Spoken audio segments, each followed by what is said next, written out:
Absolutely. That feeling of being unable to shake someone from your thoughts can be incredibly powerful, almost like they've taken up residence in your mind, rent-free. It's like their presence lingers in every corner of your consciousness, refusing to be ignored, no matter how hard you try.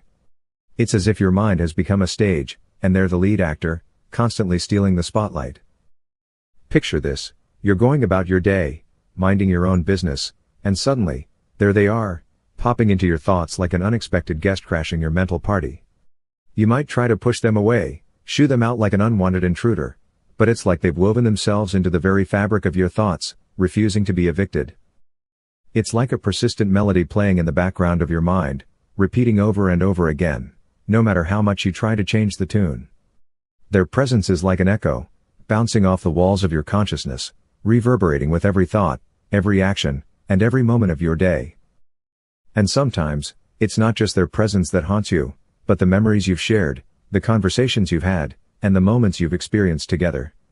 It's like each memory is a thread connecting you to them, weaving a tapestry of emotions that you can't help but get tangled up in. So you find yourself caught in this endless loop, unable to escape their grasp, unable to free yourself from the grip of their memory. And no matter how hard you try to distract yourself or focus on something else, they're always there, lingering at the edge of your thoughts, waiting for the opportunity to slip back in. It's a strange and sometimes frustrating feeling to be unable to control your own mind, but there's also something undeniably captivating about it. It's a reminder of the depth of human connection, the power that one person can hold over another, even from afar. And maybe, just maybe, it's a sign that there's something special about that person, something worth holding on to, even when they seem determined to stay lodged in your mind. It's a common experience that many people go through, and there's a scientific reason behind it.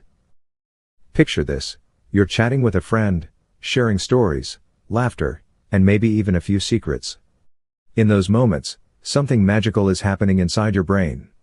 It's like a bustling laboratory, concocting a cocktail of chemicals that make you feel warm and fuzzy inside.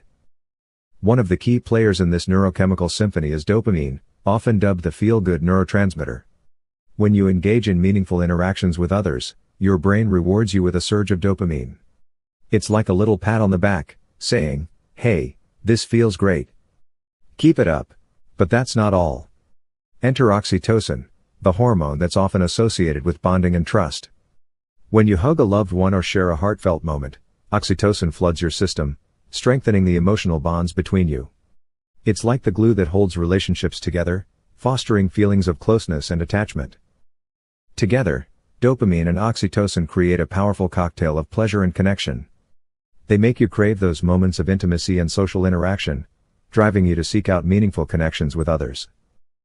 So, the next time you find yourself basking in the warmth of friendship or love, remember that it's not just your heart at work, it's your brain, too, brewing up a delightful concoction of chemicals to remind you of the beauty of human connection. Picture this: you're navigating the labyrinth of love, and suddenly, you find yourself tangled in a web of emotions that defy logic and reason. At the heart of this entanglement lie chemicals that orchestrate our feelings and behaviors, often with a grip so strong that even when we recognize someone isn't the best fit for us, we struggle to break free. One of the chief culprits behind this emotional straitjacket is oxytocin, often dubbed the love hormone or bonding molecule. When we interact with someone we care about deeply, whether through physical touch, intimate conversation, or shared experiences, oxytocin floods our system, knitting us closer together with invisible threads of affection and attachment. It's like a warm embrace for our soul, fostering feelings of trust, empathy, and intimacy. But here's the twist: oxytocin doesn't discriminate. It doesn't pause to ponder whether the person we're bonding with is actually good for us. Instead, it amplifies our emotional connection, making it harder to detach, even when our rational mind raises red flags. Then there's dopamine, the brain's pleasure messenger. Every time we engage with someone we're attracted to or infatuated with, dopamine showers our brain with euphoria, creating a blissful high akin to a dopamine-fueled roller coaster ride.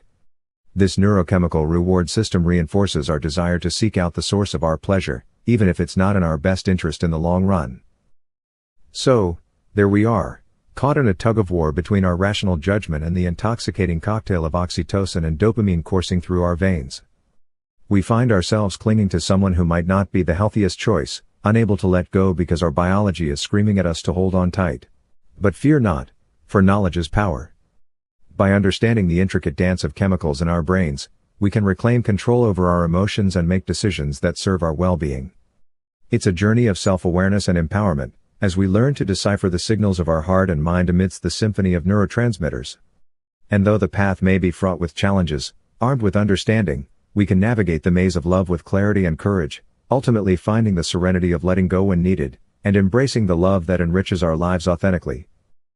Our brains are remarkable organs, finely tuned by evolution to help us navigate the complexities of life. One fascinating aspect of this is how our brains process and store memories, especially those tied to emotional experiences. It turns out that our brains have a bit of a bias when it comes to remembering events. They tend to cling more tightly to the negative ones. Picture this: you're at a party, and someone says something hurtful to you. That moment might stick in your mind like a stubborn stain on a white shirt, while all the compliments and laughter from the rest of the evening fade into the background. This phenomenon isn't just a quirk of human nature, it's deeply rooted in the way our brains are wired. Scientists believe that this negative bias served our ancestors well in the wild.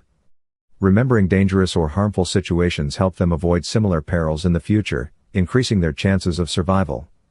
But in our modern world, where physical threats are less common, this bias can sometimes work against us. Now, let's apply this to interpersonal relationships. When someone leaves a negative impression on us, whether through hurtful words, betrayal, or simply incompatible personalities, our brains latch onto that memory. We find ourselves replaying the encounter, analyzing every word and gesture, even long after the event has passed. It's as if our brains are saying, "Pay attention to this, it's important." So, if you find yourself unable to shake someone from your thoughts, it's not just a matter of willpower or weakness. It's your brain's way of prioritizing certain connections, even if they're not beneficial or healthy for you. However, it's crucial to remember that you are in control of your own well-being. Just because someone occupies space in your mind doesn't mean they deserve a permanent residence.